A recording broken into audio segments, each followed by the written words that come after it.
So, when you look at the research around happiness, researchers have put happiness into two big categories. One is hedonic happiness, and hedonic happiness is, am I having fun right now? It's the moment to moment fluctuating experiences that you have. And let's go back to the metaphor. It's like the waves in the ocean. They come and they go. You can jump in, you can play, you can have fun, and then it's over. And then there is the deeper happiness, the eudaimonic happiness, which is the sense of your life having meaning, of you feeling fulfilled and thriving in that life of yours. And it's important for you to understand that happiness has these two buckets, because I think what happens for a lot of us, and this kind of gets to Andrea's question, is that maybe you have one type of happiness. Maybe you're having a lot of fun on the surface, but life doesn't feel very meaningful. Or maybe you're deep in it, but you're not having any fun. And so I really want to unpack the difference between these two things and why you need both before we jump into the three different ways that you can increase happiness in your life. And so let's go to another question from a listener named Rachel. Hey Mel, I absolutely love your podcast and all of your work. I have a very loaded question, and I know a one-size-fits-all answer might not exist, but I wanted to ask anyway. How can I truly be happy? How do I cultivate happiness? I read so many self-help books, read a lot about the effects of childhood trauma. I journal. I try to be conscious of my habitual thoughts and patterns and work to reframe them. I exercise. I'm always listening to inspiring and transformational content like you. I feel like I do all the things, but I still struggle just to be happy and to feel happy. And I feel very stuck in the same emotions, and I really want to change. I really want to enjoy my life. Do you have any advice? Rachel, I so relate to you. And I want to just pass the mic to you listening right now. When Rachel said, I just want to enjoy my life, didn't you get the chills? Didn't you nod along and say, yeah, I just want to enjoy my life too? And this is really on my mind because I think that's the point of life, right? To really try to enjoy it. And one of the things that I notice can happen when you are in a period in your life where you're trying to heal, you're investing in yourself, in your personal growth. You mentioned that you're working on trauma. You're trying to dig out of some of the holes maybe that you feel like you fell into. You're trying to change your mindset. That's serious work. That was me for years too. Here's the problem with having a big healing journey. You're not having any fun. I think about periods of my life when I was going through a lot of change and I was working on myself and I was doing everything that you're doing. Every book I picked up was self-help. Everything that I listened to was self-improvement. I couldn't even remember the last time I read a fiction novel or I went to a concert or I went to a party. Everything got so serious because my focus became so serious. And my focus was about improving my life, improving my life, improving my life. And doing the work to change your life, it's important. Doing the work to identify toxic patterns that you have or bad thinking patterns that make you feel like shit, that's super important. But you must also double down on the fun while you're doing the deeper work. And so the first thing that I want you to do is I want you to set an intention that your number one goal this year is to have more fun, to invest in that first category, hedonic happiness, that researchers say is so important. Because yes, it's meaningful. Yes, it's fulfilling to do the hard work to change your life for the better. But changing your life for the better also means that you need more moments of fun in your life. And I worry a lot about this based on what we've all experienced in the past 3 years. We've all become hermits. It's hard enough to get yourself out of your house. But the other thing that's happened is if you're not going into work, if you're still working from home, you're also missing out on all of the spontaneous stuff that happens when you bump into people when you're out and about. In fact, I can tell you a story. Just the other night, it was Sunday night. And, as a bit of background, my husband and I had gotten some really awful news last week that a very, very close friend of ours suddenly died. Age 47, heart attack, gone. And I had been holed up in my house ever since hearing the news. I was super sad, feeling down, and I hadn't left the house in days.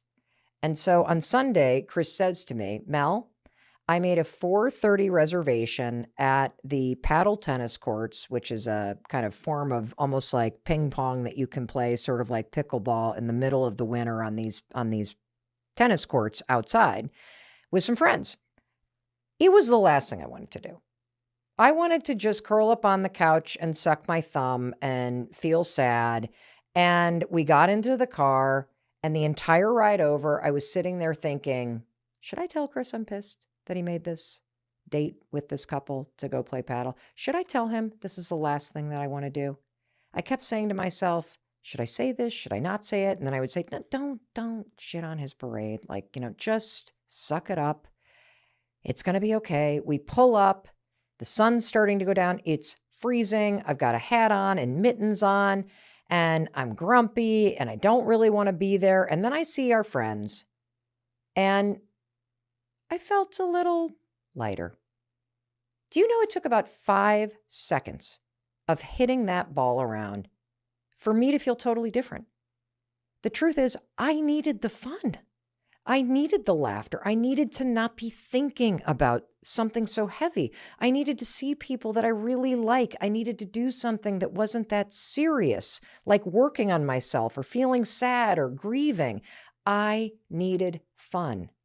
And getting out on that paddle court, it was fun. And there's a part of me that is sitting here going, Mel, are we really having a conversation right now on this podcast about the obvious? That we need to schedule time to have fun, that we need to force ourselves out of our houses, that we need to break this habit of being isolated and lonely? Yeah, we do have to have this conversation, because I don't think you and I have truly grasped the extent to which our day-to-day lives and our happiness has been impacted by these past 3 years. I mean, even those of us who really enjoyed that period of lockdown where we were trapped inside with our families, this new normal, this part of it, where we're sort of back to normal, but we're not, but we're coping, but we're like this situation, the loneliness and isolation, it feels like it's become everybody's new lifestyle. It's our new default. But this isn't just obvious, it's well researched.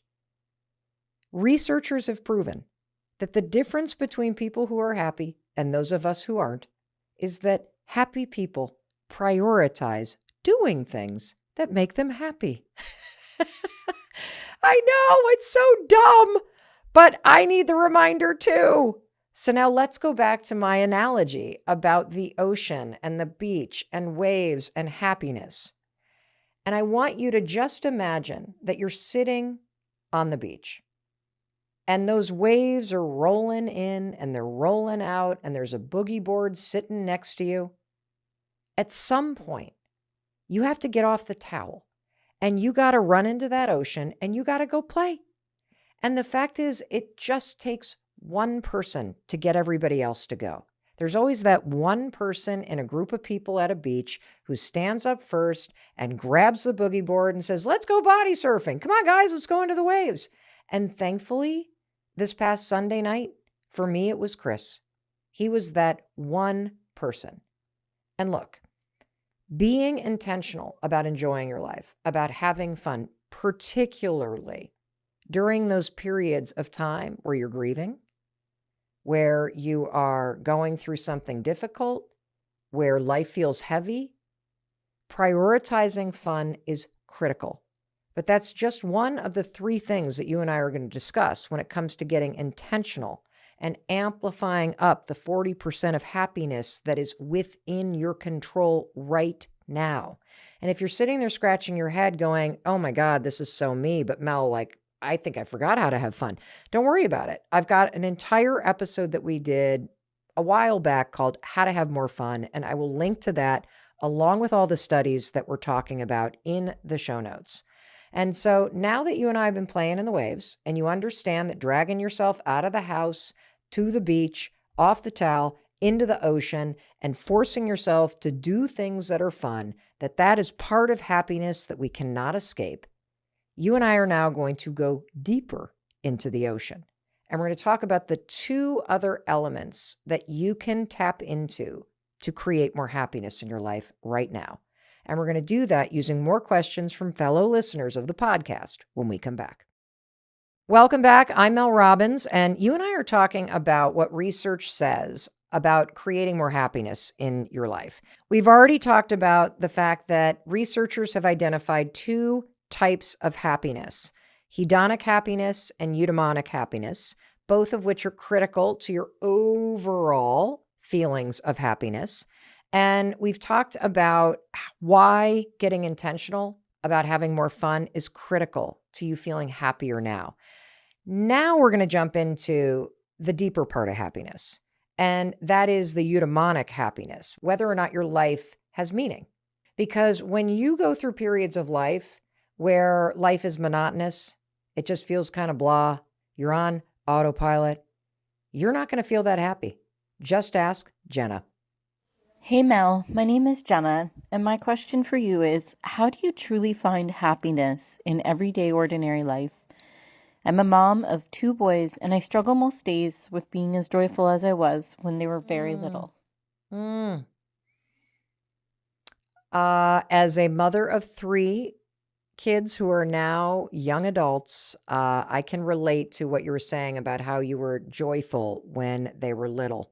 And I love that you use the word joyful, because I want to go back to that metaphor that I introduced at the very beginning of an ocean, and thinking about an ocean when you think about happiness. And so to me, when you go to the beach and it's a very, very calm day, there are no waves, there might not even be a cloud in the sky. Boy, it sure is beautiful. Happiness is like a still ocean on those days. It's your ability to stand in that ocean and feel this state of presence and connectedness and gratitude to simply being in the ocean. And I want to come back to something that you also said that I absolutely loved. You used the word ordinary. And the reason why I think it's important for us to focus in on the word ordinary is we often make the mistake of thinking that happiness is this big thing, this big burst, the big wave. And when it comes to the eudaimonic happiness, the deeper meaning in your life that creates the sense of happiness and fulfillment for you, I want to flip this perspective, because true happiness comes from finding the extraordinary in the ordinary. That's right. True happiness is actually pretty ordinary. And researchers have identified the number one factor in you living a happy life. And it is the most ordinary thing on the planet, which is why most of us miss it. And that's the quality and depth of your relationships. So let's unpack this. The Harvard study of adult development is the longest in-depth longitudinal study of human life that's ever been done. I mean, this has been going on for 84 years and counting. And for those of you super geeks like me out there, this used to be called the Harvard Men Study. So when you hear people talking about the Harvard study of adult development, that's the new name for this. And it now includes 3 generations of people that they've been studying. The original 724 participants now include 1,300 descendants. How cool is that? And here's the thing about this study. This study followed people through their life, asking them all kinds of questions as people aged. And one of the reasons why this study is so profound is because it tracked people as they lived. Most studies have people looking backwards, which means, when you look backwards, you often change the details. That's why the Harvard study of adult development is so exciting and so accurate, and the most accurate and important study of happiness that's ever been done. Not only because they have so much data and brain imaging scans, but they've also been studying people in real time, tracking them forward as they're living their lives. And Dr. Robert Waldinger is the fourth director of the study, and he and past study leaders have published these amazing findings that you and I can apply to our lives. These results from the Harvard Men's Study, they've been replicated in 5 other huge global studies. And I'm telling you all this because there's one singular conclusion from all of this data, all of this research, all of these fancy institutions. And it's this: good relationships keep you happier and healthier. Good relationships make you happier and healthier. The single best decision you can make to improve your health and happiness is to cultivate what researchers call warm relationships. I know what you're thinking. Mel, what the hell are warm relationships? Well, from a clinical standpoint, warm relationships are relationships that don't cause conflict, and you feel positive emotions around the people that you have a warm relationship with. Said in a normal person's way, it's basically people that make you feel warm and fuzzy. That's what warm relationships are. And I want you to stop and think right now. Let's apply the science. If you think about people in your life, I just want you to put 2 columns in your mind. Who would you put under the column labeled warm? They give you the warm and fuzzies. You get a text from them. You're like, oh, yeah, okay. You're excited to see them. You feel energized when you make plans. Now there's the cold column. These are people that put you on edge. These are people that drain your energy. These are the people that when they call or text you, you're like bracing for something. I can boil 84 years of research down to one takeaway. You want to be happier? Put all your energy into warm relationships, building them, strengthening them, spending time with those people in the warm column. You do that, you will be a happier you right now. And the second way that you can do that, by the way, prioritizing the warm, is spend less time with people in the cold column. You either need to stop hanging out with them because they're sucking your energy dry, or you got to put some effort into warming them up by forgiving them or reframing how you see them or working on your boundaries so that you're not triggered by them and their negativity doesn't impact your happiness. So keep that visual of a warm and a cold column.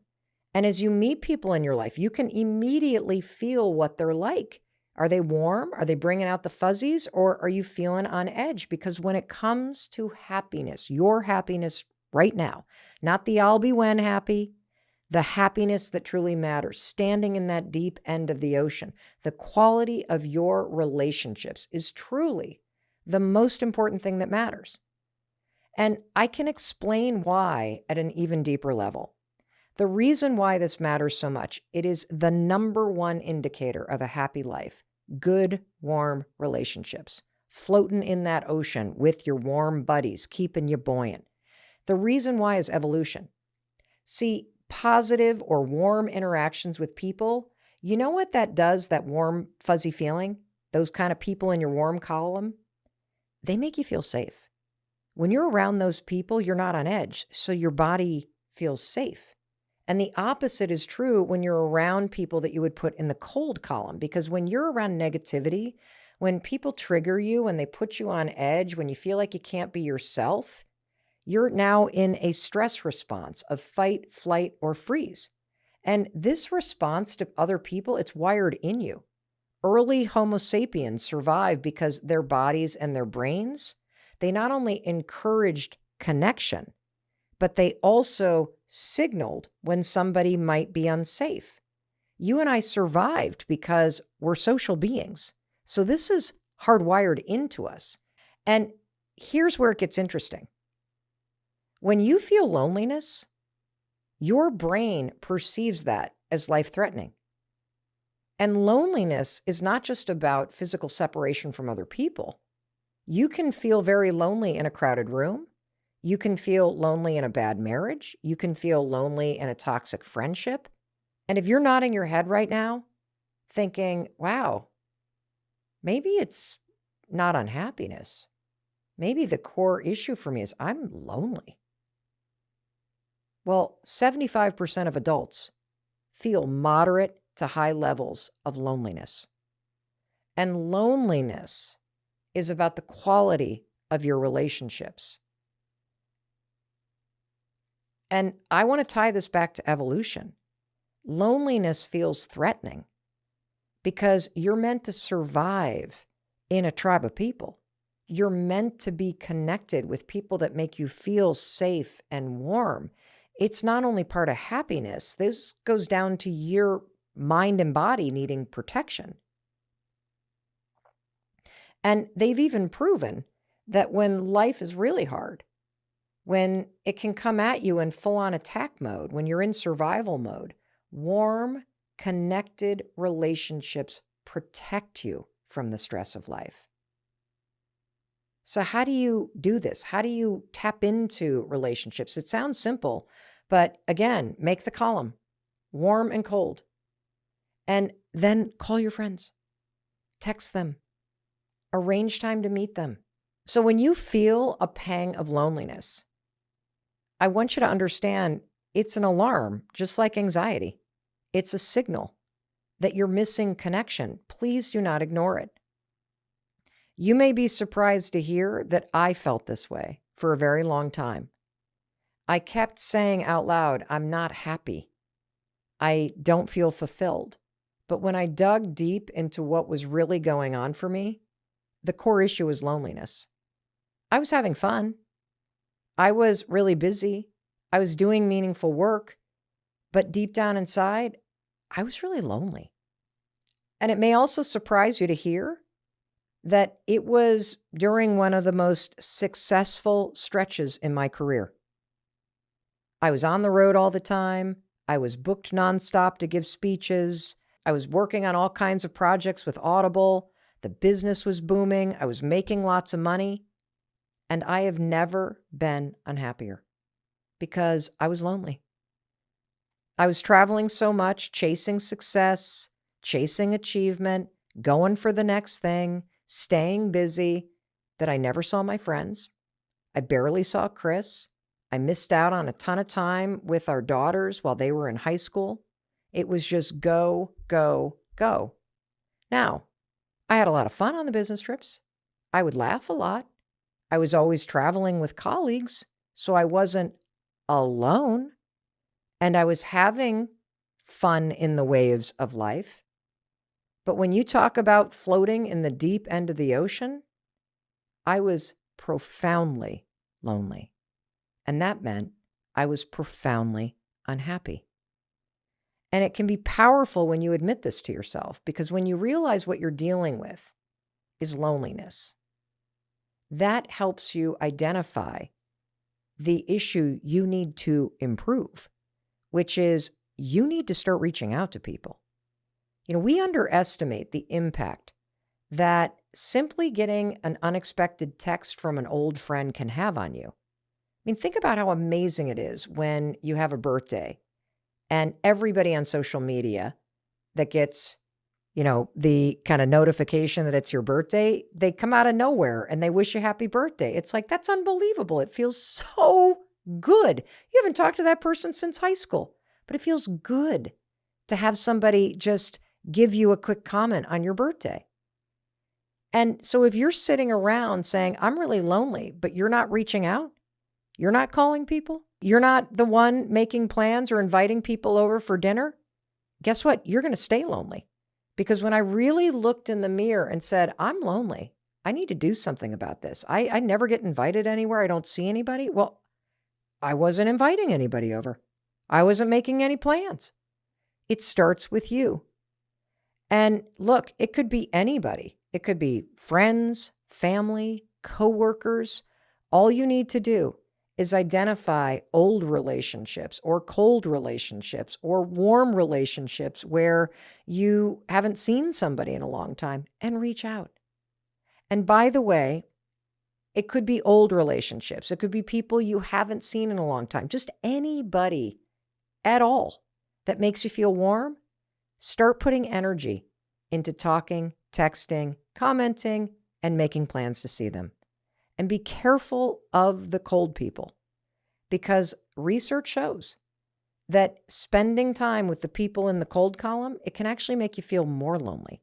And it even worsens your health to be around people like that. And so you've got your friend Mel Robbins' permission to stop putting energy into draining relationships, because that's only going to make you feel more lonely, and spend more time with warm relationships. And that brings me back to Jenna's question, because she mentioned, did you notice that she felt happier when her kids were little? I suspect that when your kids were little, you were probably part of mom groups. You saw young moms all the time at drop-off, at pickup, at play group, and you felt like you were part of something. You had more warm relationships in your life. That's a sign that you're just missing connection. And I know I said it already, but I can't highlight enough how profound of a difference it can make to simply admit to yourself that you're lonely. That was the turning point for me when I realized a couple years ago, holy cow, I'm unhappy because I'm profoundly lonely. I don't see Chris enough, so I'm lonely in my marriage. I am lonely in my family because I'm not around. I'm working all the time. I never see my friends. And so once I said it was loneliness, that was the cause of my unhappiness, I could do something about it. And you want to know the first decision I made? I made a decision that I was going to change my work life, that I was going to get off the road, that Oakley being in high school was like a melting ice cube. And once the time was gone, I was not going to get it back. And so I reorganized my entire career, my entire business. Instead of sitting on a plane, I'm now sitting above my garage talking to you in a microphone so that I can be home.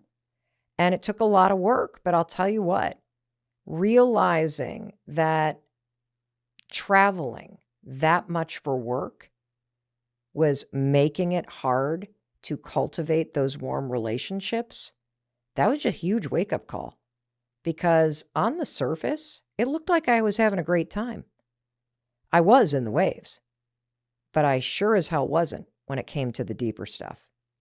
And I know what you're thinking. Well, Mel, at least you have friends to go back to. What if I don't have any friends or many friends? Well, I would say this. Here's where you can start. Part of warm relationships and happiness is also cultivated by social interactions, the tiny ones you have every single day. Just talk to strangers. This is a great thing to do, by the way. And there's a study that was done by the University of Chicago that you have no clue how happy a random social interaction with a stranger can make you.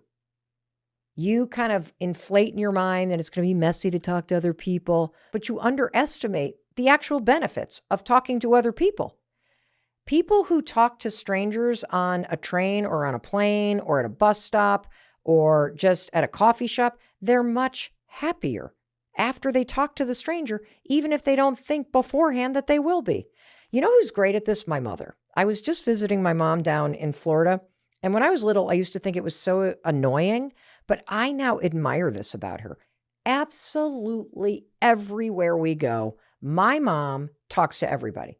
She talks to everybody about everything. She's constantly commenting on, oh, I like that sweatshirt, or hey, how you doing, or nice day. And people stop and they talk. And next thing you know, they've made a connection, or they're talking about a restaurant recommendation or it's just amazing. And the energy is immediately boosted. And if you're not good at this, here's a great tip.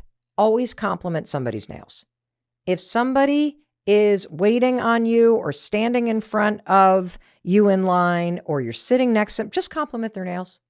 If you see somebody reading, ask them what they're reading and if they like it. That's a simple way to compliment somebody, to open up the dialogue, and it always boosts the energy. And one of the things that I'm really concerned about, and I've talked a lot about this on the podcast, and I know the researchers at Harvard are concerned about this too, and that's remote work. Everybody being at home. When we're at home, we miss out on these tiny social interactions with coworkers, with the barista, with the lady at the checkout counter, with the guy that you always see at the grocery store, with the customers that you're used to seeing come into the store. These tiny social interactions go a long way to making you feel warm. So bottom line, relationships, relationships, relationships. Talk to that stranger in line. Push yourself to reach out to people. Text somebody every single day. And don't forget your family. You kind of put family on the back burner, don't you? Because you think they're always going to be there. Make an effort. There's a lot of people in your family, maybe even cousins you haven't seen in a while, that you have a warm relationship with. I'm prioritizing happiness, which means I'm prioritizing the relationships in my life.